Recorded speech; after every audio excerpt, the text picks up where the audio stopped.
Assalamu alaikum wa rahmatullahi wa barakatuh mes chers frères et sœurs. Donc après notre introduction du dernier épisode, nous allons commencer l'histoire de Ibrahim alayhi salam. Donc comme les gens de son entourage, le père d'Ibrahim alayhi salam était un idolâtre. Et c'est pourquoi il fut le premier qu'Ibrahim alayhi salam appelait au monothéisme. Il s'adressa à son père en usant de logique et de bon sens. Voici ce que dit le Coran à ce sujet. Ô Mohammed, parle d'Ibrahim dans le livre. C'était un véridique et un prophète.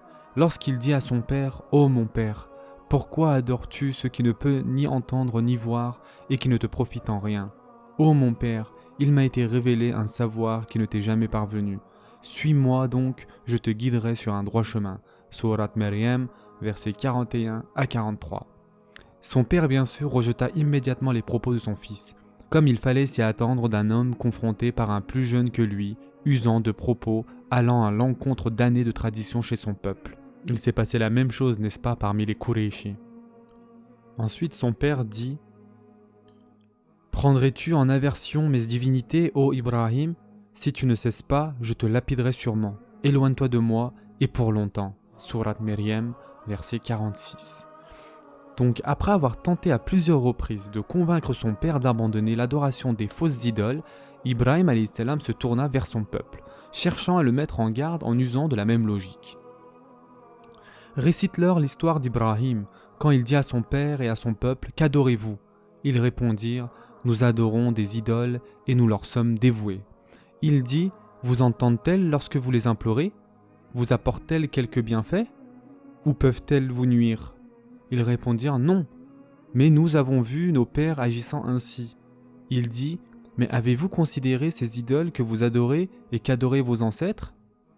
Elles sont toutes des ennemis pour moi, mais pas le Seigneur des mondes. C'est lui qui m'a créé et qui me guide, et c'est lui qui me nourrit et me donne à boire. Et c'est lui encore qui me guérit lorsque je suis malade, qui me fera mourir puis me redonnera la vie. » Sourate Ash-Shu'ara, versets 69 à 81. En appelant son peuple à n'adorer qu'Allah Azza wa Jal, il lui donna encore à réfléchir. Dans le Coran, aucun prophète n'a jamais adoré autre que Allah Azza wa Jal. Même si certains ignoraient la vérité avant d'être avertis et investis de leur mission prophétique, le Coran raconte au sujet d'Ibrahim alayhi salam: quand la nuit l'enveloppa, il observa une étoile et dit « Voilà mon Seigneur ». Puis lorsqu'elle déclina, il dit « Je n'aime pas les choses qui disparaissent ». Sourate Al-An'am, verset 76.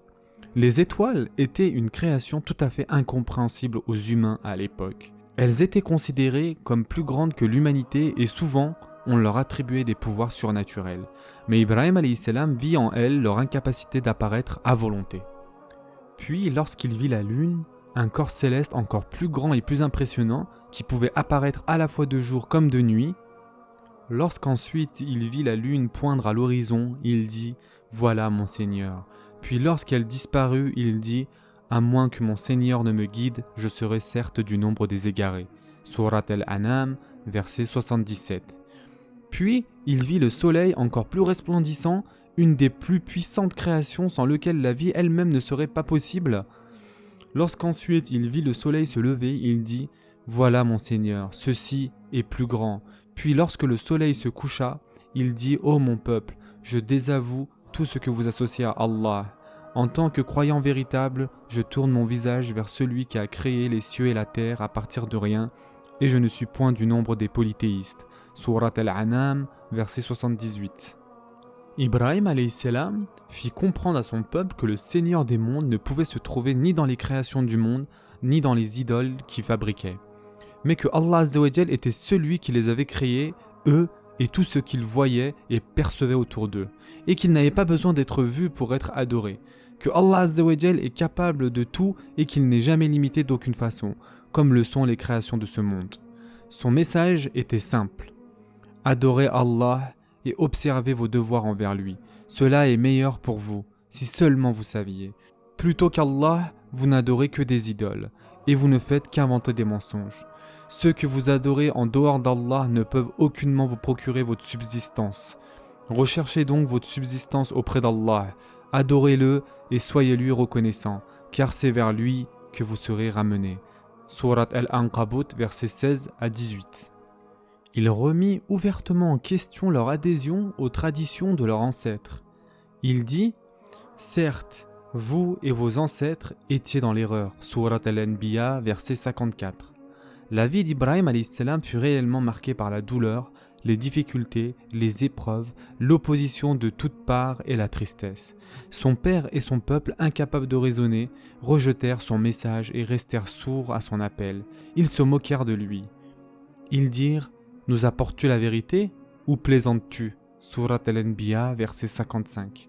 À ce stade de sa vie, Ibrahim a.s., un jeune homme avec un brillant avenir devant lui, s'opposa à sa famille et à son peuple tout entier afin de transmettre le message du pur monothéisme, la croyance en un seul Dieu, unique, et le rejet de toutes les fausses divinités, que ce soit des étoiles, des corps célestes, des créatures terrestres ou des représentations de Dieu sous forme d'images ou d'idoles. Il se vit rejeté, ostracisé et châtié pour ses croyances, mais il tint bon et ne fit aucun compromis, sachant qu'il aurait à faire face à des obstacles encore plus difficiles dans le futur.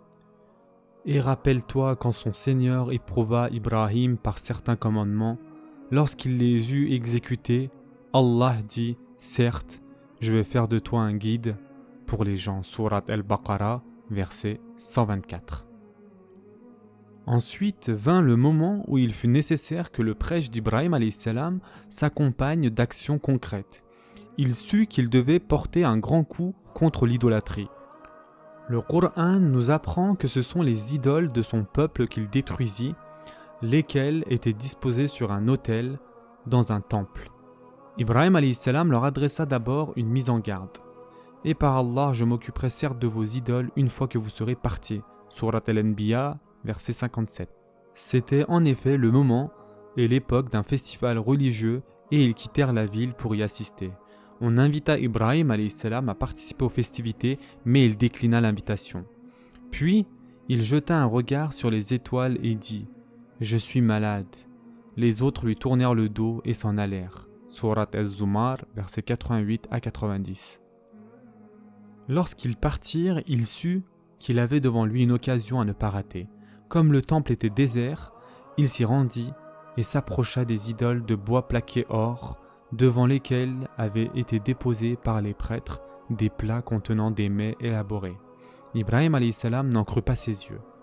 Il se tourna alors vers leur divinité et dit à celle-ci « Que ne mangez-vous pas? Et qu'avez-vous à ne pas parler » Surat Az-Zumar, versets 91 et 92. Comment les hommes avaient-ils pu en arriver à adorer des divinités qu'ils avaient eux-mêmes sculptées? Il se rua sur les statues et les frappa de sa main droite. Surat Az-Zumar, verset 93. Il les fit alors toutes voler en éclats à l'exception de la plus imposante. Surat Al-Anbiya, verset 58.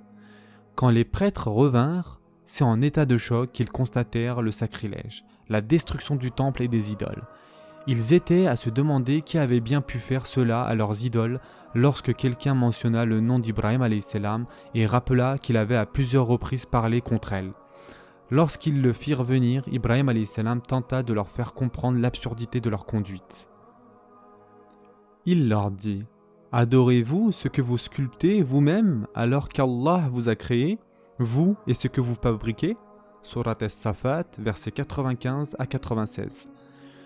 Mais, comme ils étaient dans une colère noire, ils n'écoutèrent pas ses paroles et allèrent droit au but. « Est-ce toi qui as fait cela à nos idoles, ô Ibrahim » Surat Al-Anbiya, verset 62. Il y avait une raison pour laquelle Ibrahim a.s. avait laissé intacte la plus grande idole.